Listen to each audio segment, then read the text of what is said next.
adik-adik. Hai, apa kabar adik-adik semua? Kakak berharap semoga kalian selalu sehat dan tentunya semangat dan siap untuk belajar bersama kakak. Nah, sebelumnya kakak akan memperkenalkan nama kakak Rini Nur Fadila, NPM 2069100065 dari Fakultas Keguruan dan Ilmu Pendidikan Program Studi Pendidikan Guru Sekolah Dasar Universitas Islam Riau. Nah, hari ini kita akan belajar bersama-sama yaitu mata pelajaran tematik kelas 2, tema 1 hidup rukun, subtema 1 hidup rukun di rumah, pembelajaran 1. Nah, sebelum itu kakak ingin bertanya, adik-adik semua tahu nggak artinya hidup rukun? Ya, betul sekali. Hidup rukun yaitu sikap saling menghargai, menghormati, dan menyayangi antar sesama manusia. Sedangkan hidup rukun di rumah yaitu sikap saling menghargai, menghormati, dan menyayangi antar anggota keluarga, baik itu kepada ayah, kepada ibu, kepada kakak, kepada adik, dan lain-lain. Contoh dari kegiatan hidup rukun seperti 1. Membantu orang tua dalam menyelesaikan pekerjaan rumah seperti mengepel lantai, menyapu halaman, membantu ibu memasak, membantu ibu mencuci piring, dan membantu ayah mencuci motor. Nah, contoh yang kedua yaitu sikap saling menghargai antar adik dan kakak, seperti membantu adik dalam menyelesaikan PR. Yang kedua, membantu adik ketika terjatuh. Dan yang ketiga, memberikan adik mainan. Nah, coba adik-adik perhatikan pada gambar berikut. Gambar berikut menunjukkan hidup rukun. Gambar yang pertama adalah gambar ketika Udin dan Edo saling berbagi makanan. Sedangkan gambar yang kedua adalah gambar Udin hidup rukun dengan kakaknya, yaitu dengan belajar bersama. Sedangkan gambar yang ketiga yaitu gambar Udin dan Edo sedang bermain sepeda bersama. Dan gambar yang keempat adalah gambar gotong royong yang menunjukkan hidup rukun dalam masyarakat. Nah, kita lanjut ke pembelajaran 1. Nah, adik-adik, kakak mempunyai bacaan. Coba kalian simak baik-baik. Udin mempunyai kakak perempuan bernama Mutiara. Udin dan Mutiara selalu menjaga kerukunan di rumah. Ayah dan ibu menyayangi Mutiara dan Udin. Suatu hari, ayah membawakan buah tangan kepada Mutiara dan Udin. Mutiara mendapatkan buku cerita dan Udin mendapatkan mainan. Mutiara dan Udin mengucapkan terima kasih kepada ayah dan ibu. Mutiara dan Udin tidak saling berebut oleh-oleh. Ayah dan ibu bahagia melihat buah hati mereka selalu rukun. Jadi di sini ayah membawakan buah tangan untuk Mutiara dan Udin. Nah, adik-adik, adakah kata-kata yang kamu tidak tahu arti dari bacaan tadi? Ayo, ada atau tidak adik-adik? Nah, tadi ada kata buah tangan dan buah hati. Apa sih maksudnya? Buah tangan dan buah hati itu adalah sebuah kata ungkapan. Lalu, ungkapan itu apa ya artinya? Ungkapan artinya adalah gabungan kata yang memiliki arti berbeda dengan kata asalnya. Jadi, setiap ungkapan ada artinya ya adik-adik. Nah, ungkapan tadi, buah tangan. Buah tangan bukan berarti tangan kita ada buahnya ya adik-adik. Tetapi, arti dari buah tangan adalah oleh-oleh.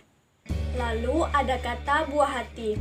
Buah hati ini bukan artinya hati kita ada buahnya ya. Tetapi arti dari buah hati adalah anak atau anak kesayangan. Nah, begitu adik-adik. Jadi setiap ungkapan itu ada artinya. Nah, adik-adik, Kak Rini punya contoh kalimat yang di dalamnya ada ungkapan. Contoh yang pertama, ayah pulang dari Bandung membawa buah tangan. Nah, ini memiliki arti ayah pulang dari Bandung membawa oleh-oleh. Karena buah tangan itu artinya oleh-oleh. Nah, contoh yang kedua, Edo adalah buah hati orang tuanya. Maka artinya adalah Edo adalah anak dari orang tuanya. Bisa juga artinya adalah anak kesayangan. Nah, itu tadi ungkapan. Jadi, ungkapan itu belum arti sesungguhnya, tetapi memiliki arti yang lain ya, adik-adik.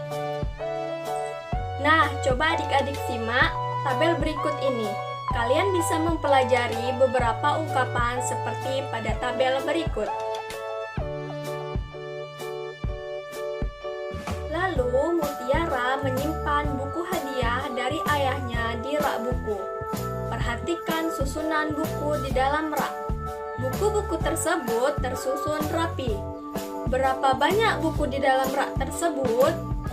Bagaimana agar kita lebih mudah menghitungnya?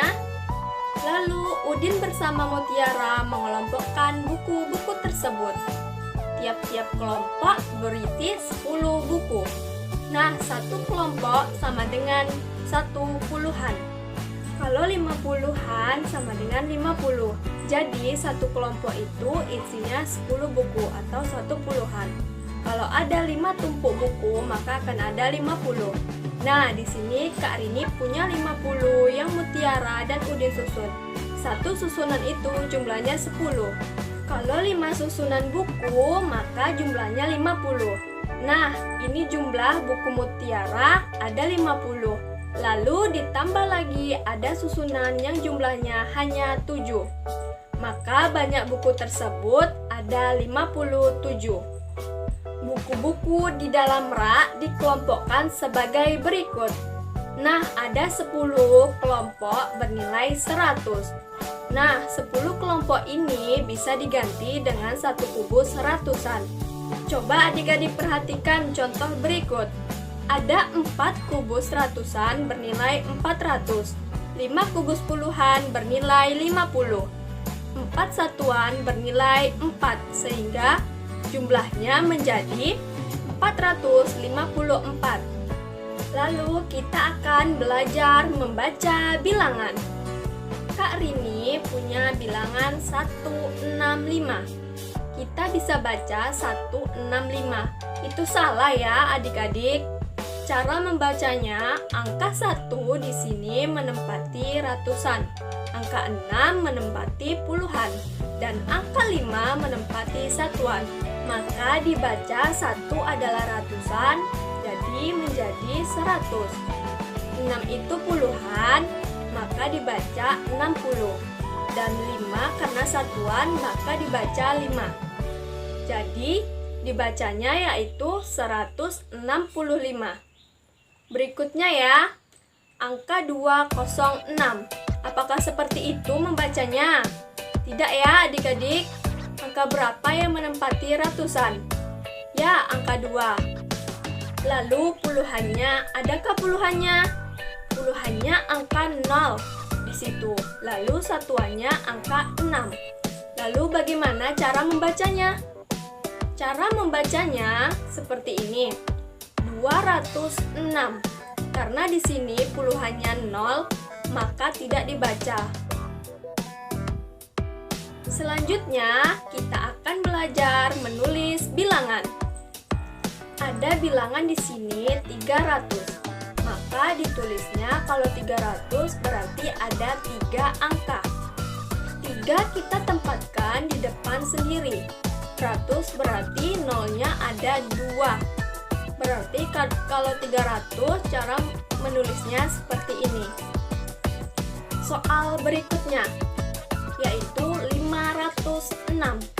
Maka ditulisnya 500 pasti di awal. Apakah ada puluhannya? Tidak ada, maka puluhannya kita ganti dengan angka 0. 6 itu adalah satuan, maka letaknya di paling belakang. Maka 506 penulisannya seperti ini. Baiklah adik-adik, selanjutnya kita akan belajar tentang nilai-nilai Pancasila. Ayo adik-adik belajar nilai-nilai Pancasila.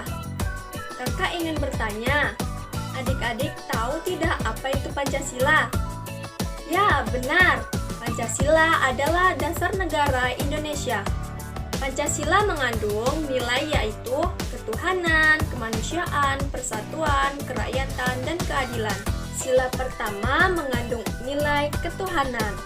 Yang pertama, beriman kepada Tuhan yang Maha Esa, menjalankan perintah dan menjauhi larangannya. Yang kedua, memiliki toleransi antar umat beragama. Yang ketiga, tidak memaksakan kehendak ataupun mengejek antar umat beragama. Kemudian, sila kedua mengandung nilai kemanusiaan. Yang pertama, mengembangkan rasa saling mencintai sesama manusia. Yang kedua, melakukan kegiatan kemanusiaan.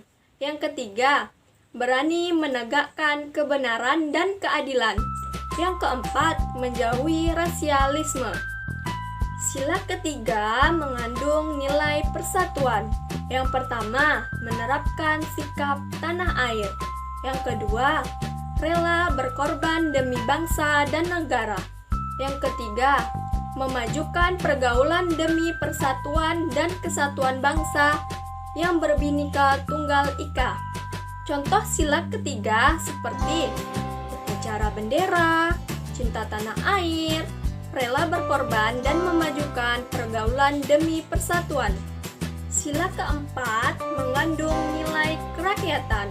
Yang pertama, mengutamakan kepentingan umum di atas kepentingan pribadi dan golongan. Yang kedua, mengutamakan budaya musyawarah dengan asas kekeluargaan. Nah, contohnya, pemilihan ketua RT, RW, atau kepala desa yang dilakukan dengan cara musyawarah. Kemudian, pemilihan ketua kelas yang ada di sekolah dilakukan dengan musyawarah. Selanjutnya, menghindari pertikaian karena asas kekeluargaan. Sila kelima mengandung nilai keadilan. Yang pertama, bersikap adil terhadap sesama. Yang kedua, bersikap hemat. Yang ketiga, memiliki sikap bekerja keras dan menghargai hasil kerja keras orang lain. Contohnya, tidak mau menerima suap, selalu menghargai dan menyayangi sesama, serta rajin menabung.